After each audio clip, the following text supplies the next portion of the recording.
1절부터 봅니다. 방금 사이가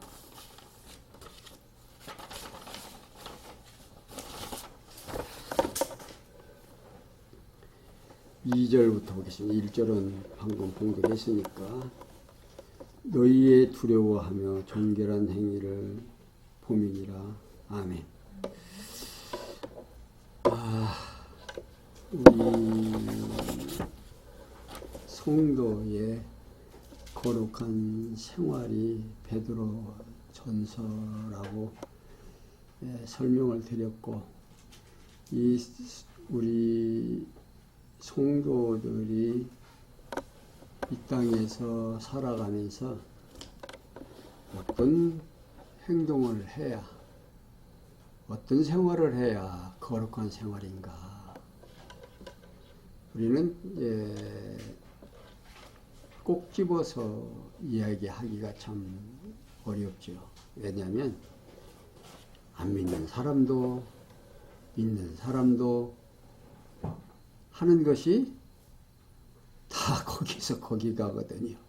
그래가지고 믿는 사람이나 안 믿는 사람이나 삶이 다 비슷비슷해서 특별히 거룩한 삶은 어떻게 해야 거룩한 삶인지 우리 믿는 성도들이 상당히 이렇게 헷갈릴 수 있는 그런 부분입니다. 그런데 성경은 우리에게 확실하게 무엇이 거룩한 생활인지를 가르쳐 줍니다.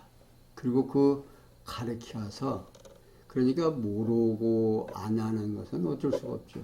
근데 성경은 우리에게 분명하게 이거라고 제시를 합니다. 그리고 그 일을 행하도록 우리에게 독려를 하는데, 그 독려하는 방법이 또 희한해요. 왜냐하면 모든 사람들이 어떤 행동을 하게 하려면 인간의 욕심을 불어넣습니다. 그래서 어떤 환상에 사로잡히도록 어떤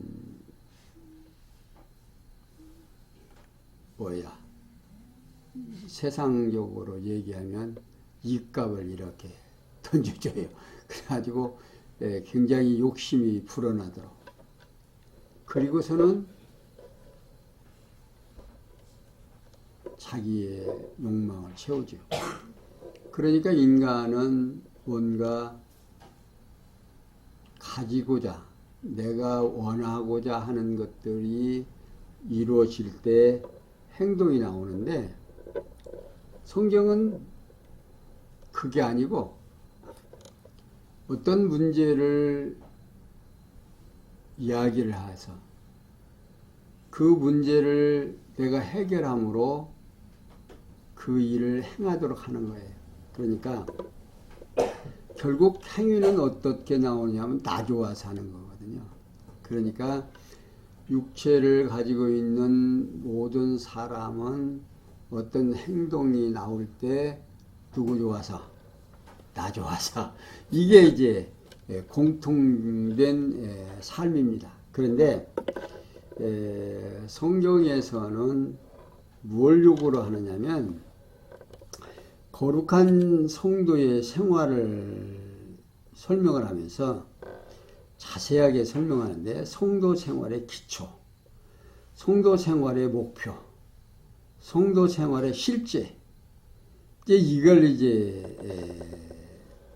설명을 하면서 오늘 우리가 지금 배워가는 2장에서부터 5장 9절까지 성도 생활의 실제를 설명해 가고 있어요. 이제 성도 생활이 어떻게 해야 거룩한 생활인가 하는 것을 우리에게 소개해 주고 있다, 그 말입니다. 그러니까 2장에서부터 2장 13절에서 25절까지 사회생활을 설명을 해주고, 그 다음에 3장 1절에서부터 7절까지 그게 가정생활입니다. 그리고 3장 8절에서 4장 19절까지는 개인 생활을 이제 소개하고 있습니다. 그러니까 이런 생활을 함에 있어서 어떻게 하는 것이 좋으냐, 누구 좋은 대로.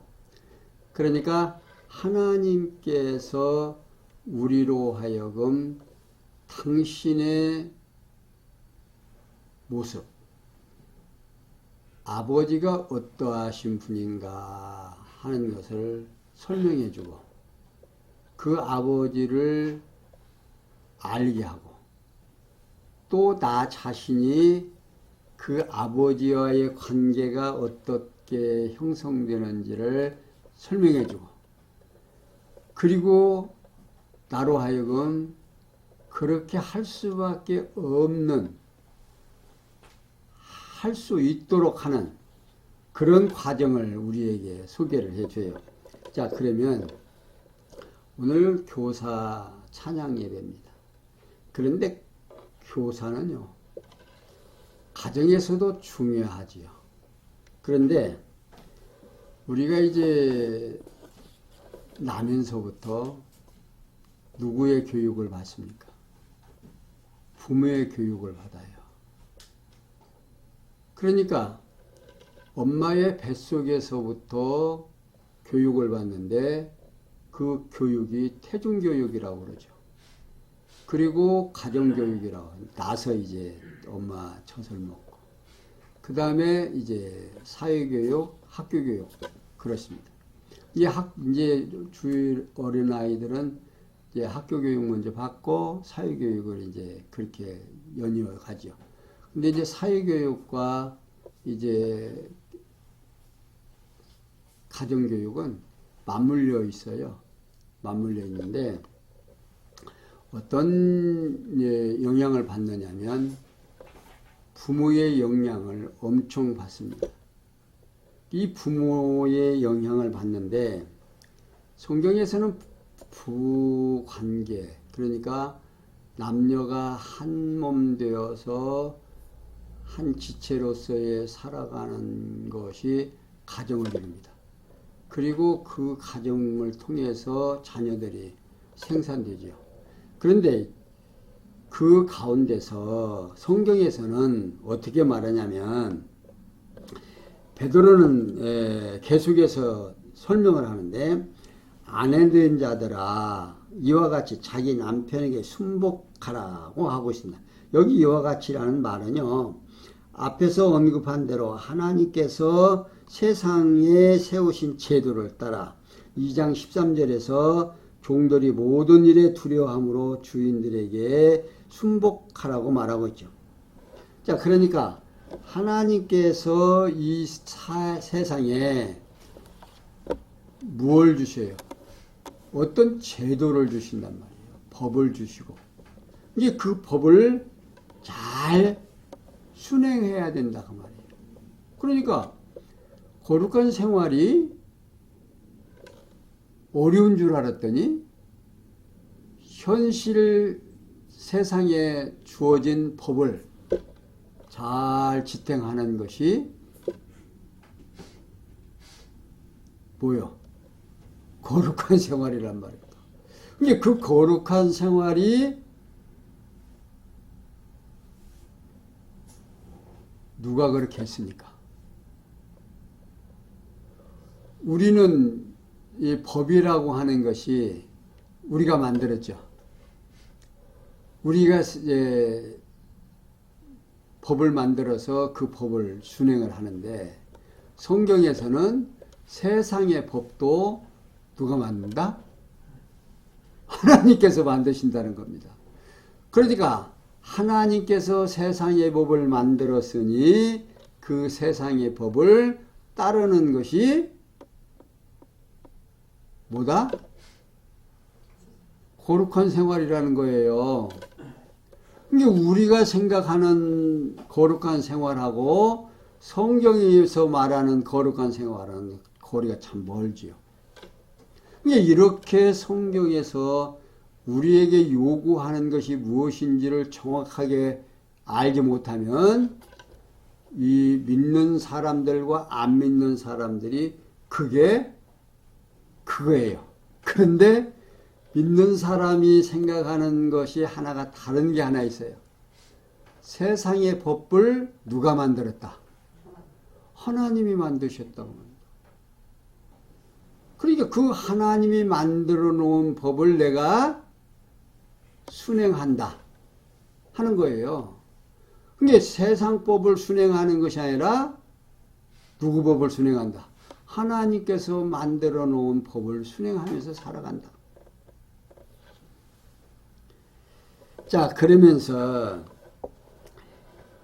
이는 혹 그러면서 베드로는 아내가 남편에게 순복해야 하는 이유에 관하여 설명을 하는데 곧 그 이유는 혹 도를 순종치 않는 자라도 말로 말미암지 않고 그 아내의 행위로 말미암아 구원을 얻게 하려 함이니 너희의 두려워하며 종결한 행위를 봄이라고 말하고 있습니다.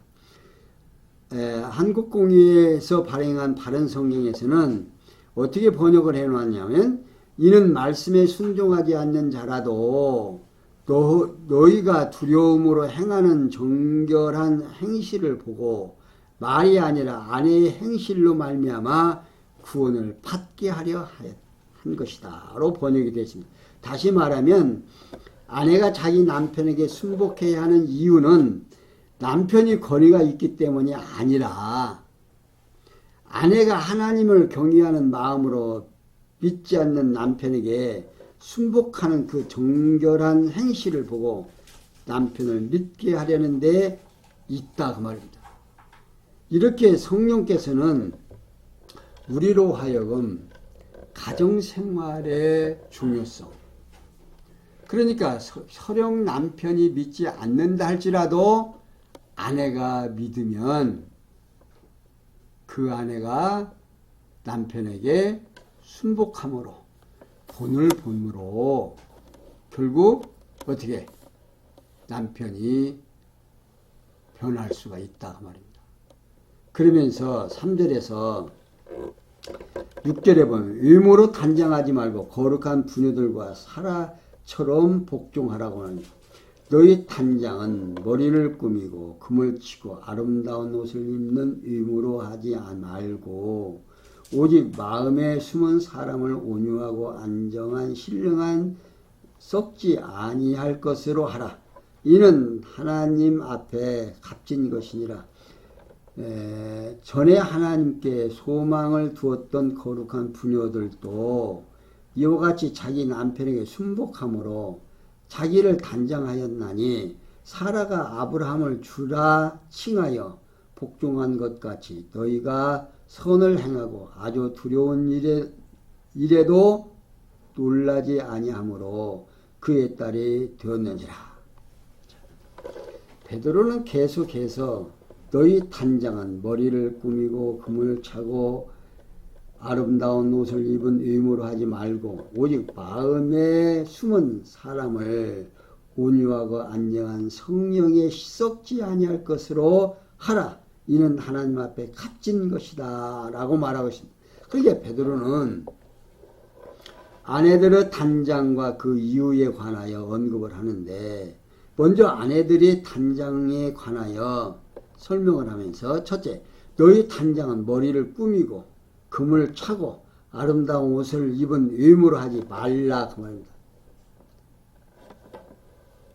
왜 그렇게 해야 되느냐? 그 이유는 아내들이 의무를 단장하게 가꾸는 것은 금하는 것이 아니고 값비싼 것으로 사치스럽게 꾸미는 것을 금하라고 권면하고 있는 겁니다.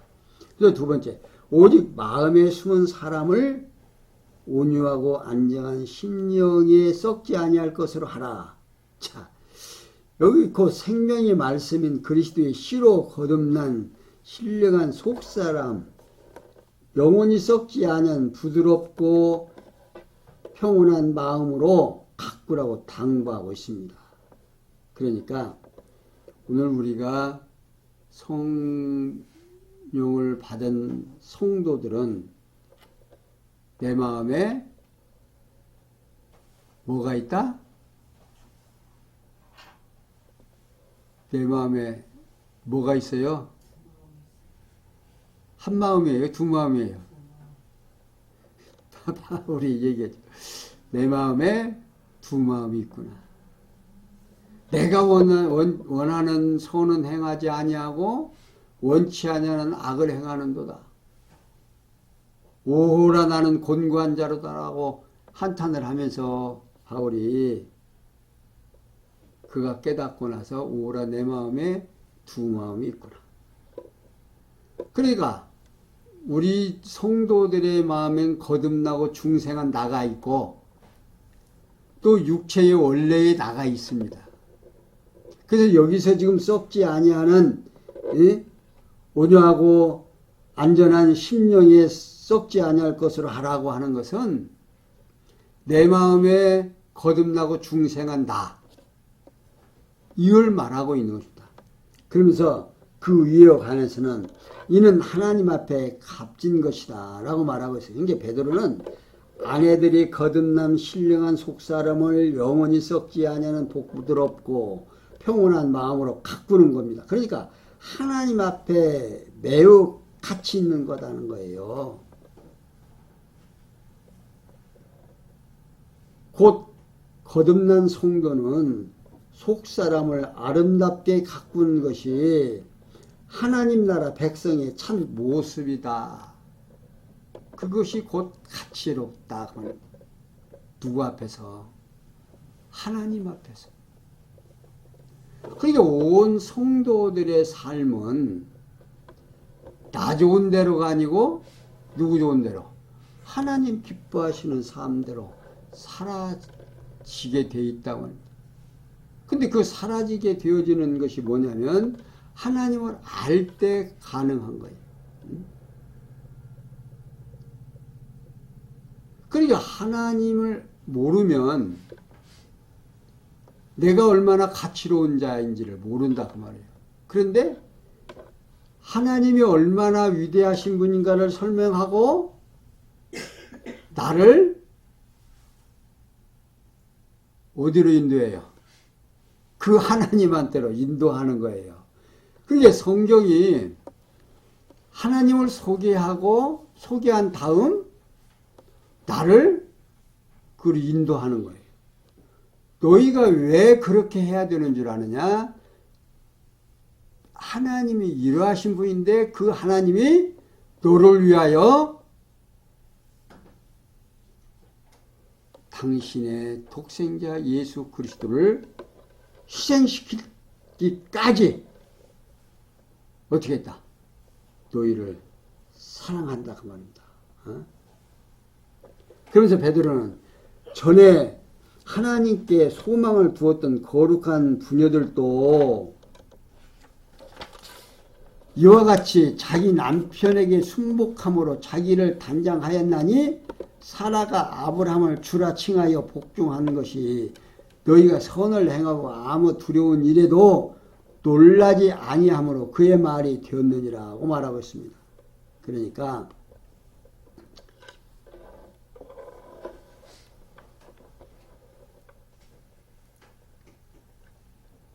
베드로는 아내들이 거듭난 신령한 속사람을 영원히 썩지 아니하는 부드럽고 평온한 마음으로 가꾸는 것이 하나님 앞에 매우 가치 있는 이유에 관하여 설명을 해주면서 첫째, 전에 하나님께 소망을 두었던 거룩한 부녀들도 이와 같이 자기 남편에게 순복함으로 자기를 단장했다 하는 겁니다.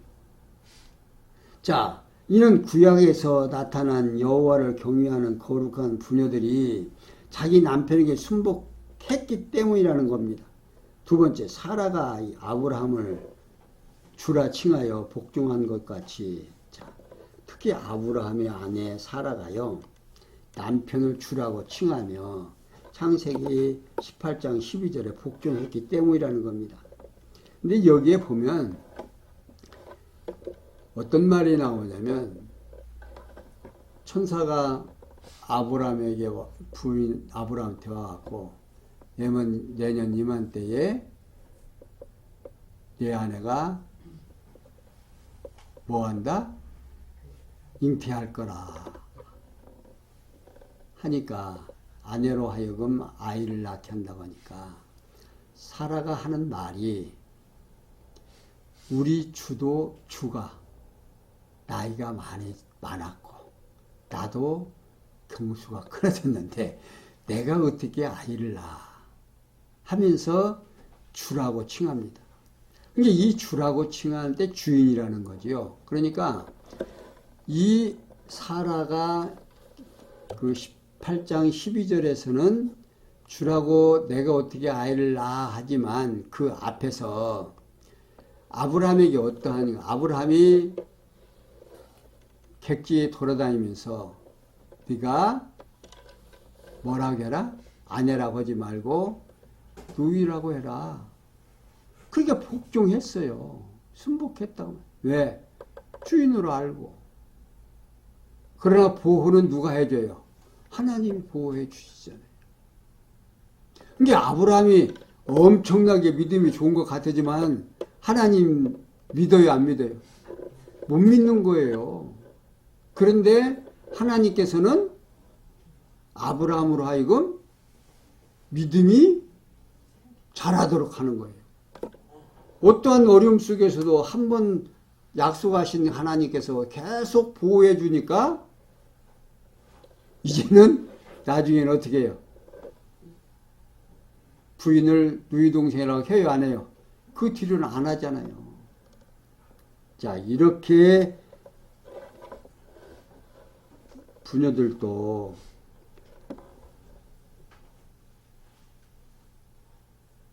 주인으로 섬겼기 때문이라 그러면서 너희가 선을 행하고 아무 두려운 일에도 놀라지 아니하므로 그의 딸에 되었느니라고 하면서 당시 나그네와 같은 거룩한 부녀들도 사라같이 남편에게 순복하며 많은 환난 중에도 두려워하지 아니하고 마음의 평온을 유지하는 거룩한 믿음의 후예가 되었기 때문이라는 겁니다.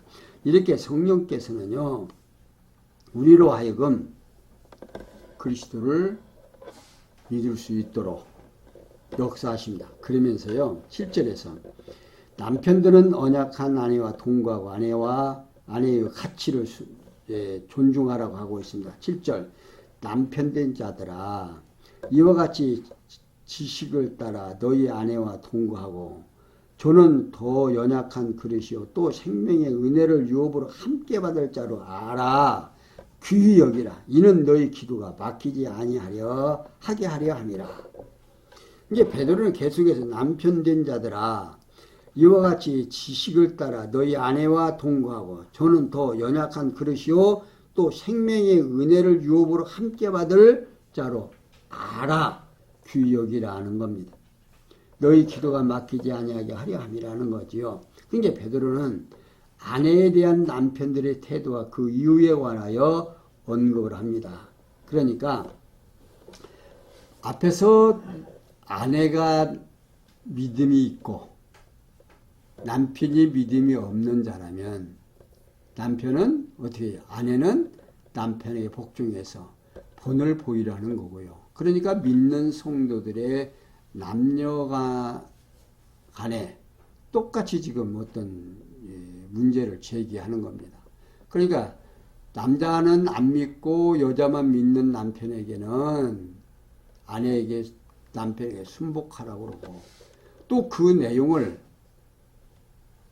믿는 남편들에게는 어떻게 해요? 아내를 사랑하는데 어떻게 하냐면 베드로는 아내에게 대한 남편들에게 태도와 그 이유에 관하여 설명을 하면서 남편된 자들아 이와 같이 지식을 따라 너희 아내와 동거하고 여기 이와 같이라는 말은요 앞에서 언급한 대로 하나님께서 세상에 세우신 제도에 따라서 2장 13절이죠. 아내들이 자기 남편들에게 순복하듯이 3장 5절입니다. 하라는 겁니다. 그리고 지식을 따라라는 말은요. 다음에 언급하는 내용을 의중에 둔 말이에요. 곧 아내가 연약한 그릇 같은 자이며 생명의 은혜를 유업으로 함께 받을 자라고 알고 그를 존중하라는 말입니다. 유일한 지식을 따라서 아내와 따라 살지 말고 함께 살라는 겁니다. 이제 저는 더 연약한 그릇이요 또 생명의 은혜를 유업으로 함께 받을 자로 알아 귀 여기라는 겁니다. 여기 알아 귀 여기라는 말은요 이는 가치를 존중하라로 번역이 됩니다. 그러니까 베드로는 연약한 그릇같이 아내이며 또 영원한 생명의 은혜를 유업으로 함께 받을 아내의 가치를 존중하라는 것입니다. 이게 다시 말하면 아내는 연약하지만 매우 가치가 있으므로 존중하라는 뜻입니다. 그 이유에 관하여 이는 너희 기도가 막히지 아니하게 하려 한다는 겁니다. 그런데 요즘 이제 그런 남녀 관계를 동등하다 말하고 있는데요. 성경에서는 남녀 관계를 어떻게 강자와 약자로 만들어 놨어요. 이제 남자는 강하고 여자는 약하게 만들어 놨어요. 그런데 따로따로가 아니에요.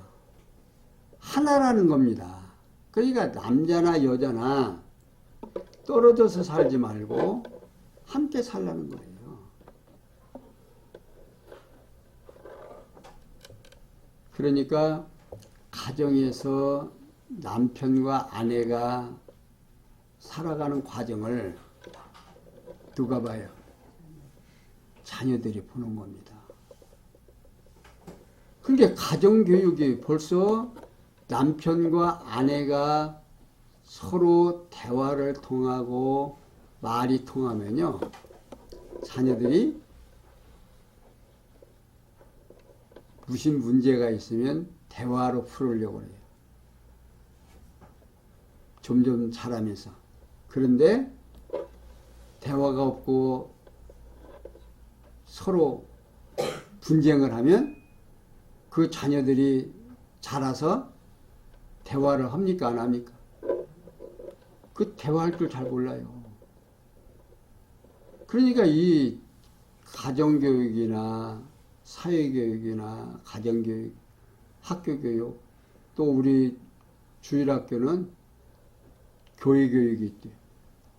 이 교회교육을 하면서 부모들이 어떤 삶을 사느냐에 따라서 아이들의 생각이 달라집니다.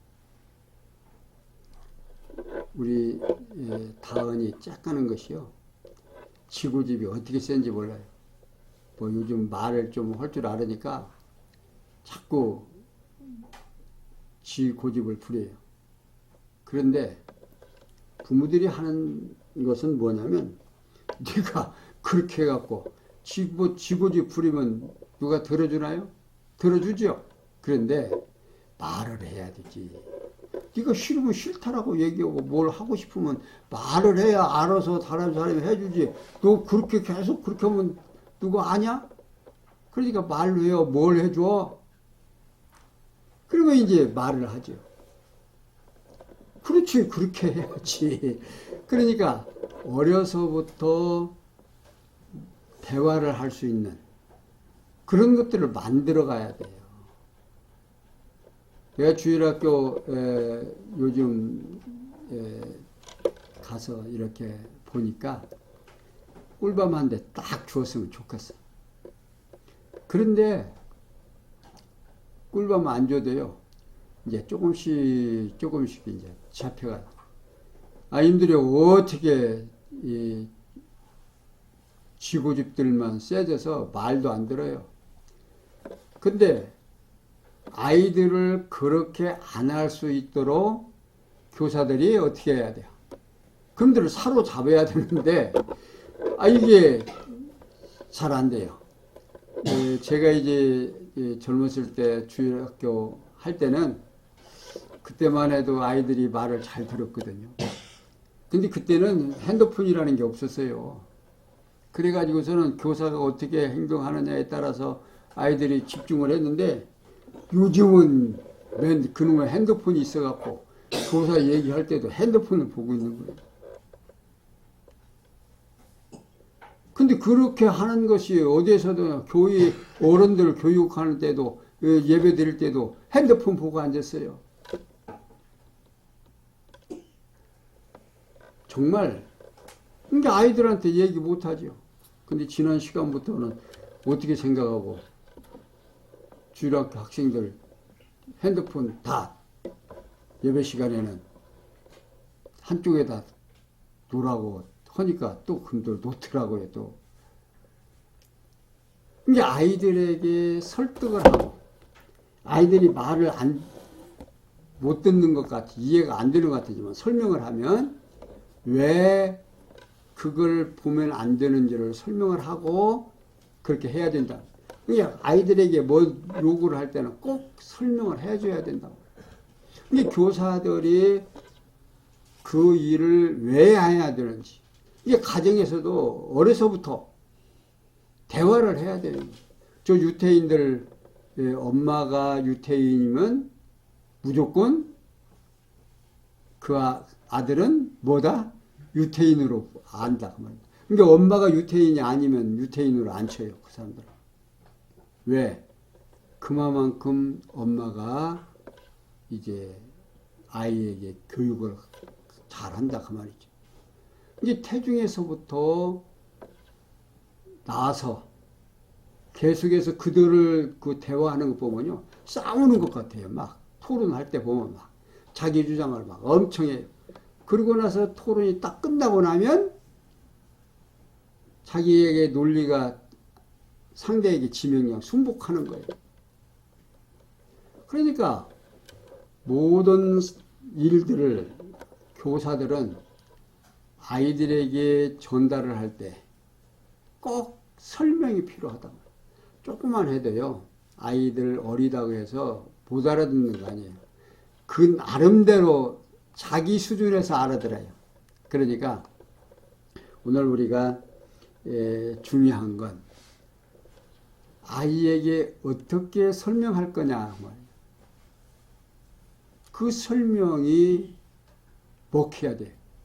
근데 여기에서 남편들에게 아내에게 잘하는 이유가 어떤 거냐면 저는 연약한 그릇이요.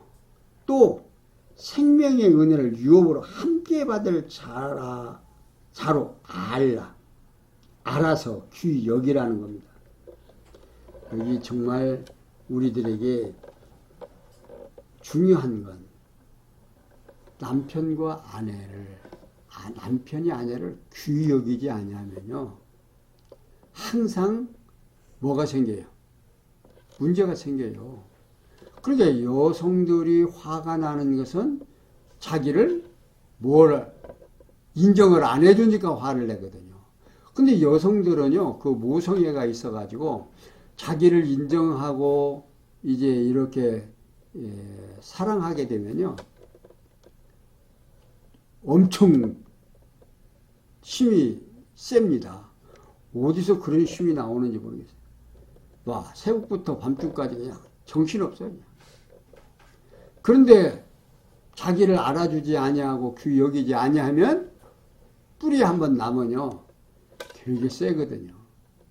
그러니까 그런 모습들을 가정에서 교사가 돼서 철저하게 대화할 수 있는 것.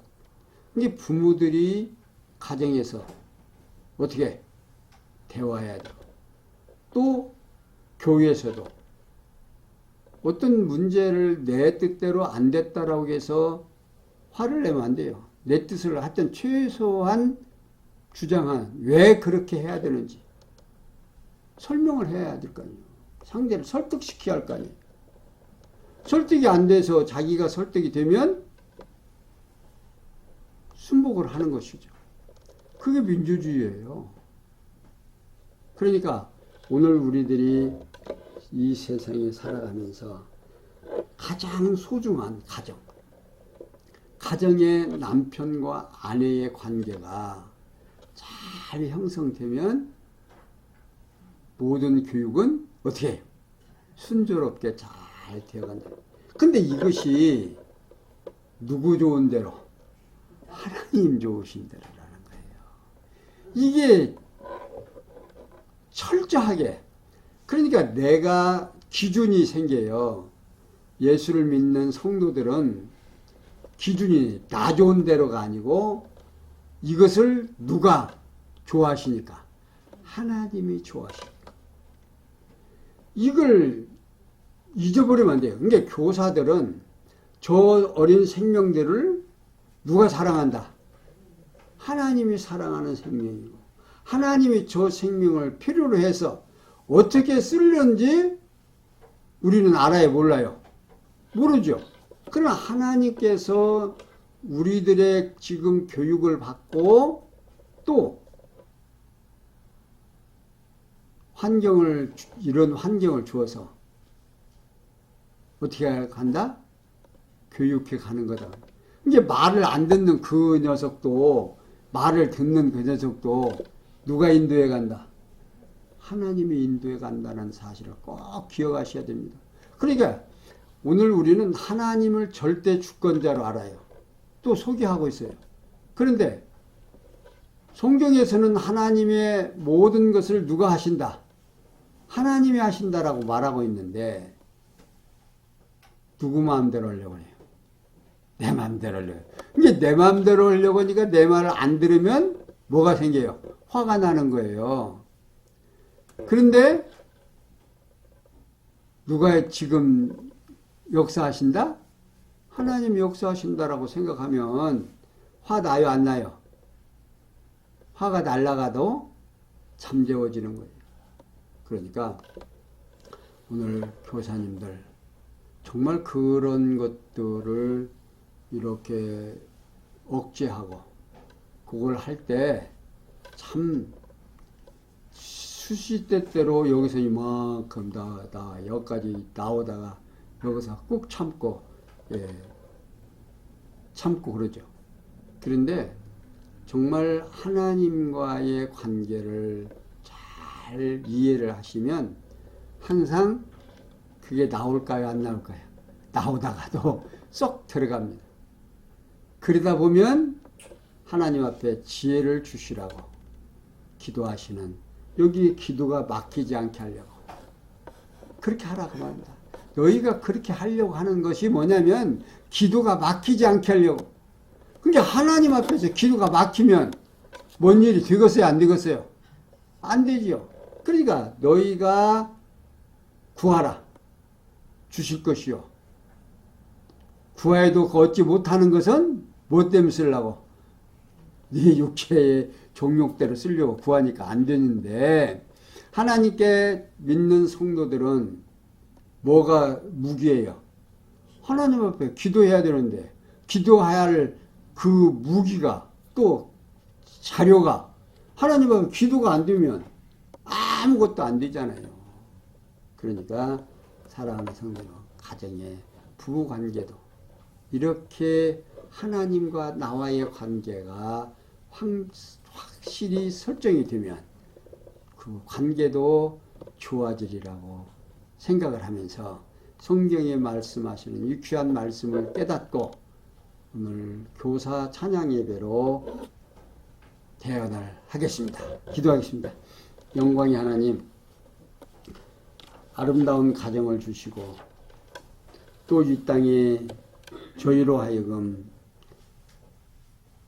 한 세대를 살아갈 수 있도록 역사하시는 하나님, 우리들의 심령 속에 하나님을 깨닫고 하나님이 기뻐하시는 삶이 어떠한 삶인지를 우리로 하여금 확실히 알게 해주셨사오니 우리로 하여금 귀한 말씀 따라서 하나님이 기뻐하시는 삶 살아가도록 은혜 베풀어 주시옵소서. 모든 것이 합력해서 선을 이룰 줄 믿사옵고 예수 그리스도의 이름으로 기원하옵나이다. 아멘.